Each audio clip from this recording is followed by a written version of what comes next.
Kick కోసం తాగే ఆ ఒక్క పెగ్గు మీ బాడీలో ఎలాంటి కెమికల్ రియాక్షన్ చేస్తుందో తెలుసా? హలో! నేను డాక్టర్ శ్వేత, మీ హోమియో డాక్టర్. మీరు ఇలా బాడీలో పెగ్గేయంగానే అలా డోపమిన్ ప్రొడ్యూస్ అవుతుంది. ఇదే మీ బాడీలో ఎక్సైట్‌మెంట్ క్రియేట్ చేస్తుంది. ఎంతైనా హ్యాపీ హార్మోన్ గదా! తర్వాత పెరిగే గాబా వల్ల మీ బాడీలో రిలాక్సేషన్ పెరిగి కామ్‌గా అనిపిస్తుంది. ఇంకా తర్వాత గ్లూటమేట్ తగ్గి మత్తులోకెళ్ళడం మొదలుపెడతారు. ఇంకా ఫైనల్‌గా వచ్చే ఆ హీరో సెరోటోనినే మీకా కిక్‌నిస్తాడు. ఇప్పుడు వీటన్నిటి కోసమే కదా తాగడం మొదలుపెట్టారు. కానీ ఇక్కడే ఓ చిన్న కిటుకుంది.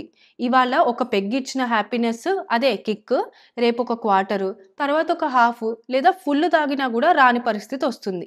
ఎందుకంటే దీనికి మీ బాడీ అలవాటు పడిపోయి కిక్కేమో గానీ నార్మల్‌గా ఉండాలన్నా గూడా ఆల్కహాల్ మీద డిపెండ్ అయ్యే పరిస్థితికి వచ్చేస్తారు.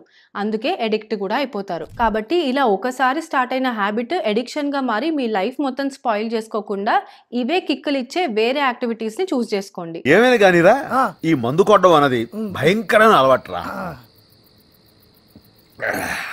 అస్సలు ఎంకరేజ్ చేయకూడదు.